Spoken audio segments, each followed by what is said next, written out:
I'm Jamie Drew. We don't have Carl this week, and I've made up a game for Duncan that he will We al- maybe enjoy and we maybe not. also yeah, we'll see what's going on here. Oh no, this is all snipers. Oh God. Oh God. Duncan, how you But finding yeah, this game mode? basically, yeah.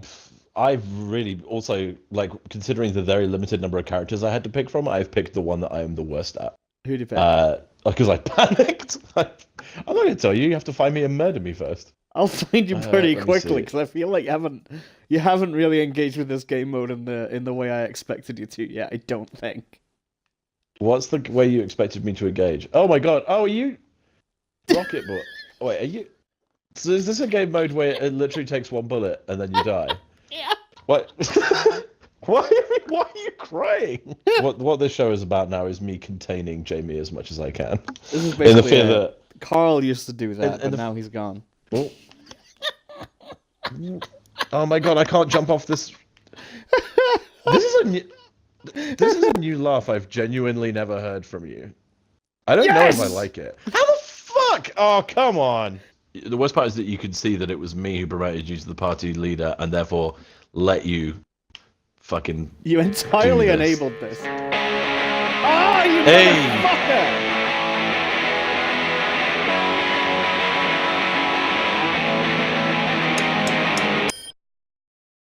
Right, shall we start now? Yeah, I guess. Okay, cool. Hello, and welcome to a new episode of BROverwatch. I am Duncan. I am your pal, your mate, your surrogate for Carl, who is not here. I am Jamie Drew. I'm my own man. I'm not a surrogate for anybody, so. That's fine. Unfortunately, we don't have JP either, because I mean, it seems a lot like we've deliberately whitewashed the show, but really, it's just We that got some we're less busy complaints. and less successful.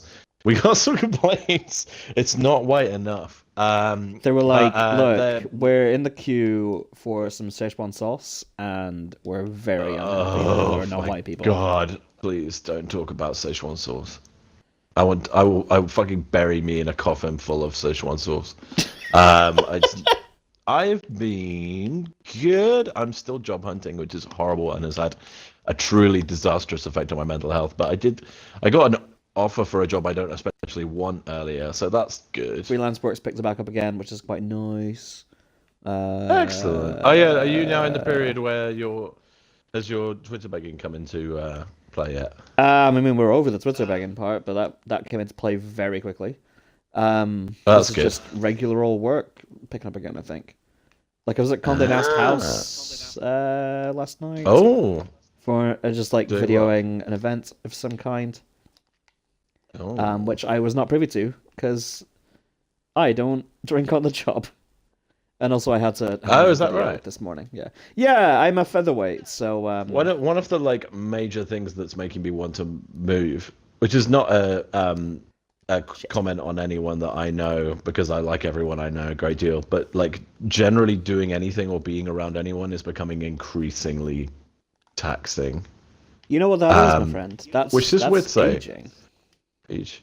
Yeah, exactly. This is why I was thinking. Like, I think I'm at this point supposed to have a wife, so biologically, like my Mm. body is just going like behave like you have a wife. I mean, if we're Um, talking biologically, it's not so much that you're supposed to have a wife. It's that you're not really supposed to be alive. true. God, if Uh, only. if this was Pilgrim times, Duncan, you'd have died at the age of 10 in childbirth. So I mean, there's a couple of miracles in there. there's I feel there's a couple of inaccuracies, but nothing really that we know scientifically yet at this I mean, point in if I'm 2017. meant to have died at my stage of childbirth, that's particularly alarming. That's Um, that's what men are supposed to do. I don't think you would find anybody with a real problem I there mean, with that. it would either be jizzed to death or having my hand squeezed off, and Wait. being unable to Oh, in the okay, I cover thought up you the meant wound. like Yeah. the hand squeezing was a part of it for you, and like I wasn't gonna judge, but I was judging Oh, anyway. what? That I would squeeze someone else's hand? Oh, you Or mean someone during else sex? squeezed your hand during sex. Yes, I did mean that. Or maybe it was a wanking joke. It generally is. Good. If you had to fake death, and hopefully it won't ever come to Yes. this, Yeah. what age do you think you could get away with saying you are? like in your new life. What? Oh, so if I was Like having if a you new had to identity, reset. Yeah. Oh, I mean, I'd struggle to get away with 29. Or are you saying like I would want to age down because that's not the way I would ever want to do it? I would want to age down. Well, I reckon I could go back to you're 24. Only... Do you reckon? Yeah. You're going to shave your beard off? I'd shave my beard off because I look 12 without it, essentially. I've looked this way since That I makes was about sense. 13. Okay. Actually, that's true. I've seen pictures of you. Oh, shit. Hang on. Sorry, let me just quickly plug this in. Charge your There we headphone. go. Sorry. This is great audio. This is just all-time classic BROverwatch audio that we crave. Yeah. You'd think Carl and JP's leaving would, really fuck it up, but right back in there. So you're aging. The other two are really young. This is what we could talk about. This is yeah. I'm young as hell, old as hell. I feel good because maybe this is a good story. Someone who I was courting. I don't know what's the right word for someone. Now you've really revealed your age there, mate, with that. Yeah, exactly. I'm 72. But someone then when I want to say I was 24. Actually, I can work this out. This was in late 2013. So yeah, I was 24, turning 25, and they described me as not unattractive, but when I get to 30, I'll be quite stunning. First of all, stunning is a weird one. What was the point I was gradually trying to make? I can't really think. I'm having a fucking mare. I am just because I had the video to hand in. What, aging wise? I mean, well, no, I'm just tired today, but I am having just a mare. Likewise, I've got the knees of a 70-year-old man, but I have since I was, like 19. So, what are you going to do about it? Are you going to give the 70-year-old man back his knees? No, he hasn't deserved them. No, he hasn't earned them back. Straight from the Bob Newhart School of Comedy. That's an American gentle comedy. I guess I never really answered how I was feeling about aging. Yeah. No, it's good. My main worry. Well, there was this? a point where, essentially, what I like at one point, something that I struggled with a lot was because I took quite a long time to get into the career that I'm into, and I had a lot of anxiety as to when you were meant to hit certain milestones. Yeah. So when I first got to London, I moved up because I had an internship in PR, of all things, and my boss was 24. So that became my. No. Yeah, I know. And like because I was 21, I really thought that was like a grown-up and adult age, and it's absolutely the opposite of that. Well, I essentially restarted I was writing while I was in my postgrad, so unless you count that whole attempt to become a speech therapist as a career in itself, then I restarted twice. Oh yeah. But I was after that. Oh yeah, I mean technically I've done that too. Copywriting, doing all the technical stuff and writing specs that didn't really go anywhere, and but getting paid, so that was nice. Which is rare. I just kind of knew the right people at a very young age. Sure. So I wrote comic books, for really small publishers, and oh yeah, I wrote some hardcore Christian gay porn, which is a very difficult brief to. Why fulfill. have we never had that on the show? Because every time I bring it up, you all look at me with this horror on your face. That's why we don't talk about it. You just I would say you don't bring that up around me anywhere near often enough. I feel like it's the least interesting story I have, because it's just I got a job, it was fine. Is it just very graphic? It wasn't even really graphic, it was kind of softcore, to be honest. That's unfortunate. Yeah, it was all angels, and they would come down. Anyway, doesn't matter. No, I'm fully back involved. I'm back in now. You really want to hear more of this. You're involved in this story to a degree that was unprecedented. More than anybody buying the books, apparently. I would love someone to pay me to write erotica. I know. I guess I could just write erotica and get people to buy it. But so yeah, I was writing for a long time. It wasn't really like it was like not the dawn of content exactly, but like what we think of now as writing is not really what I wanted or want to do. Yeah. And this is kind of true in filmmaking as well. Like a lot of stuff is like social media stuff, but it's, I don't know, it's more fun to me. Yeah. So because of that, and because what writing turned out to be was essentially sitting in front of a computer for large amounts of time and not really going outside your bubble of people, Sure. if you know what I mean. Like a lot of my friends are writers, and like that means a lot of my do. other friends are also writers, and we kind of have the same conversations about the same things all the time. Which, you know, I don't mean as a diss so much, but yeah, of course. current line of work kind of allows me to meet wider group of people and kind of get out there a little bit more. No, you don't need healing. Shut up. So I restarted, and that was like because I was already what I think of as behind. Like I had graduated at 26, I think. I graduated about 26. Not graduated. I dropped out, but you know, I got a certificate at 26. And this is for about a year or two after that. I was, you know, in my late 20s by the time I found a path that worked for me. And I know this is kind of, like, I know intellectually this is kind of, you know, common. Sure. But I can't help to this day feeling like I did very much fall behind. And that's, like, again, a lot of people I work with and deal with now are super younger than me.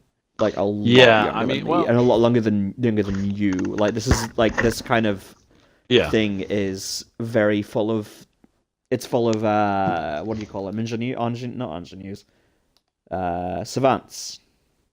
Savants, you know? Yeah, like, so they kind of picked it up. They have that youthful energy that makes them go outside and go to parties and things. And whereas where I go to a party, I immediately want to go home.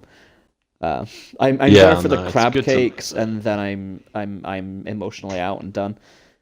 Yeah, so I was like, if I don't get into some sort of like middle management role by 24, then I fucked it. Or at least get into the right career by. Well, it started off as middle management because I was in an internship, so that'll be fine. And then I sort of got fucked on that, and then ended up temping for 4 years. Well, maybe 4. I was like, well, I'm 25 and I'm not even in any kind of career.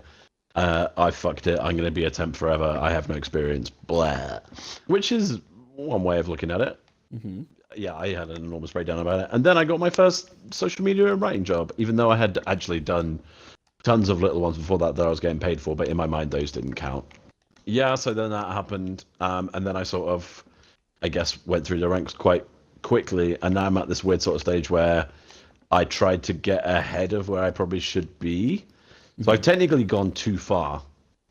How do you mean? And now I'm applying for new. I'm as in like I went too advanced too quickly, which is not good. And I was like very much a young, inexperienced person in the role that I was doing, and that's why I lost the job. You're gonna have so many ums to cut out later. Yeah.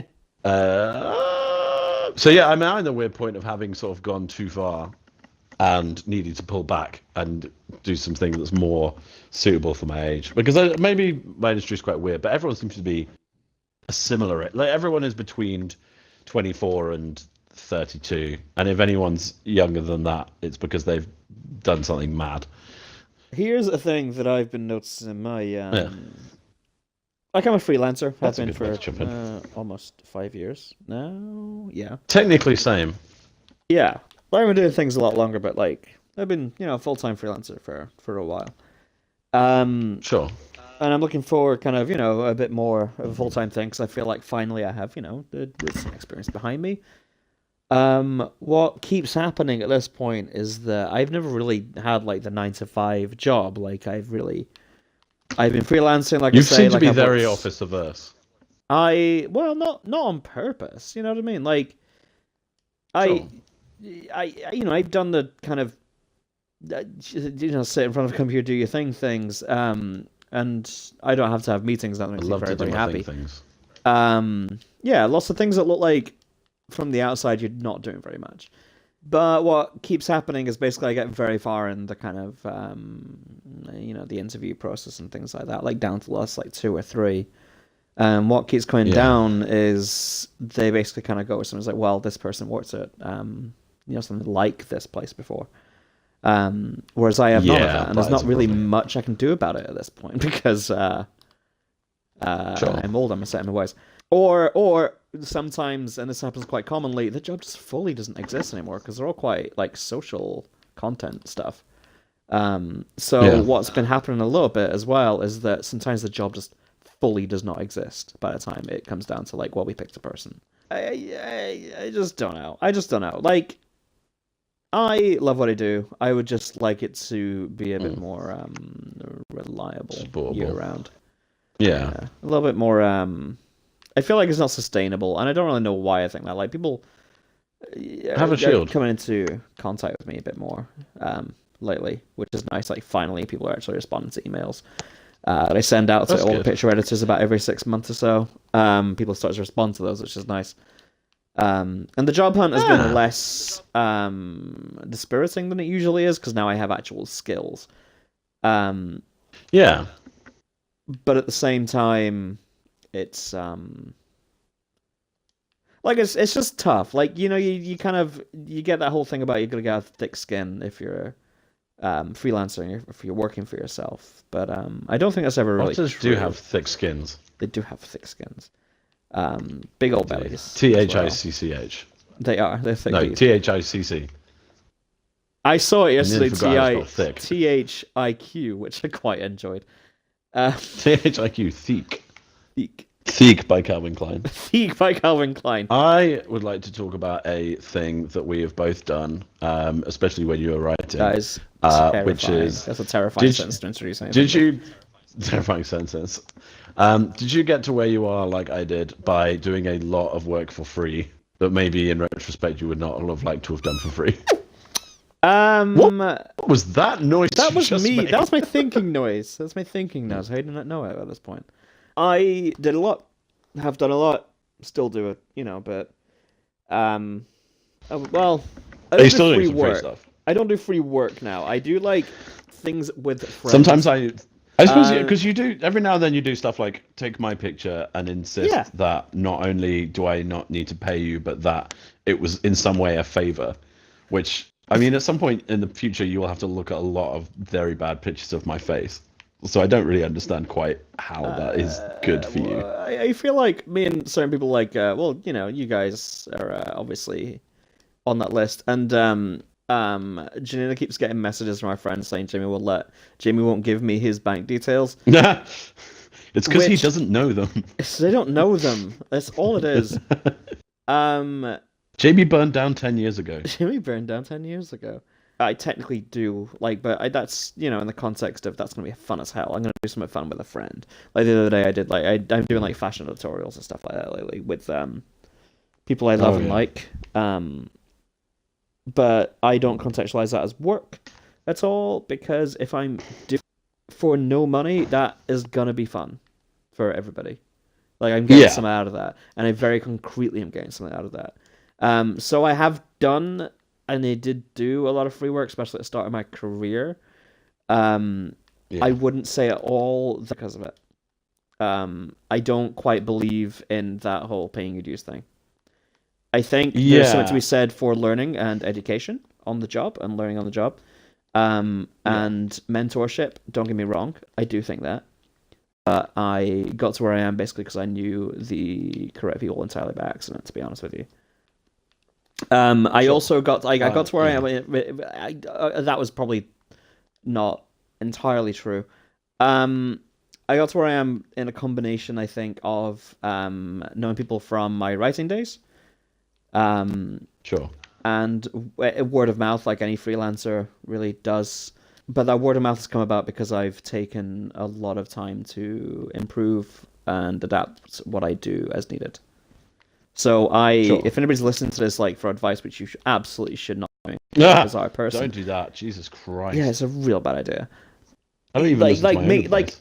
Make sure you're getting something out of it, because it's gonna happen. It's gonna keep happening, and the problem is a problem. It only really gets worse the more we all agree that it's fine. I think, like you mentioned about internships and stuff, and I've never done one, and here's why: because I got paid in London. For that internship, bizarrely. You got what? I got paid for that internship, bizarrely. Yeah, that's very rare. It just meant I spent very rare. I was extremely. In fact, it was so rare that I actually showed up under the assumption that I wasn't going to get paid, and promptly spent all the money on a lot of terrible ideas, which was a lot of fun. You were young at that point, which I was young and reckless. Yeah, like that's quite rare. Like even now, I'll get emails from random fucking people. Like we don't have a budget for this. Internships? Yeah, basically, it's like we'll do it for the exposure. Christ. And my answer to this is just kind of like, well, you found me. I got one of those on LinkedIn, and it's just like, as if you are still. In fact, they're advertising it as a job. Oh yeah, that like, thing. Oh yeah, there's no budget, and I'm just like, are you fucking nuts? Tell me about this. Advertise tell us about this. Well, it was just LinkedIn does this like quick apply thing, and you can and it's like, oh yeah, it's like essentially advertising itself as some like woke magazine, and they were like, yeah, we don't have budget. And I'm like, wow, so you're exploiting, like they were specifically like, oh, we want like marginalized stories and people that you wouldn't normally hear from, and I'm just like, and you're not going to pay them. Like, I got a Carl story that I'm sure he would tell at this point. Which one's this? It's when he had a meeting at like the Independent or somewhere like that. They asked him how they could encourage more marginalized people and like black and minority ethnic people to write for them, and his answer was to pay them. Mm-hmm. So Massachusetts free work is pretty extremist and surprisingly uncommon in our circles. So I'm not the best person to ask that question for. What is your experience? Did you have to do a lot of free shit? And I don't mean we both have written for the same sites. We both work for like Work in Progress. That's how we know each other. Yeah. But that was more of a kind of like. Technically, wait, is that how we met, or I think that's pretty much how we know each other. But that is the kind of thing I don't really classify as free work. That's kind of doing something fun, I guess. That's like having fun. That's a writing something that I wanted to, and no one asked me to do it. No one's paying me for to do it, but also, no one's really editing me. Like you edited me once and saying, like a 500 word all capitals article is not readable, and I disagree vehemently with this to this day. Was it as short as 500 words? Jesus Christ. Yeah. I mean, it was unreadable, but it was good. Like that's not what I mean. Like, did you have to do like you said you had to do trials and stuff, but like as a writer or like social media person, have you had that kind of experience? I've never had to do a free trial. Jesus. Even in actually no, I did have to do it at bars. But in terms of at bars, I had to do free trials. Oh, at bars. I thought it was like a creative agency. I did get them all though, I think. Yeah. Yeah, I guess so. I'm Duncan. I'm not useless. Fuck you, Duncan. But yeah, my experience of working for free has mostly been writing for places and then having to turn down a lot of stuff because they want me to write for free. That's the thing. Which is a shame. The bizarre thing is people that have the budget, you just don't get. Don't be a fucking baby. It's the people that brag about like, yeah, we have a million hits a month, and I'm just like, and you haven't monetized that, so you fucking suck. Yeah. Like you're a bad company, and I shouldn't write for you. I have 100,000 followers on Instagram. Yeah, like congratulations. Like you somehow, if you are getting that many hits and you can't pay people, then what the fuck is wrong with you? Yeah, basically. Like honestly, I hate everything. So yeah, I mean that is a whole bizarre element to that, which I find fascinating. It's a whole bizarre element of trying to make a living any field right now. Like it's not just confined to ours. Don't like beg with how good you are, basically. Which don't fucking look. Just it's easy enough to say don't take unpaid work, but just make sure you get some out of it. Did we actually? We didn't talk about mental health at all, did we? No, but that's fine. That's fine. We don't always have to. No, we don't have to do it explicitly. Maybe next time we should be more careful to do that. I don't think we have to do it explicitly. Yeah. This is what I think. I think if we're going to grow in any way beyond the initial premise, which you have to do. I do love to grow. Yeah. I think it is honestly enough if we're even just tangential. Just bros chatting about bro things. Just bros this damn game never starts. We've said lots of good things. On that note, I've been Jamie Drew. photographer, streamer, mountain man. And I've been Duncan Viscount Brown, writer, non-gamer, ghost. Lover, fighter, Lower. bitch, mother. Do we want to thank Fightmilk, or are we going to do that in the credits? Nah, or I can do thank. That's in the okay, credits. Cool. Yeah, don't worry about it. All right. Lovely. We're done with Overwatch. I got a Mercy skin. Nobody hates you. No one cares.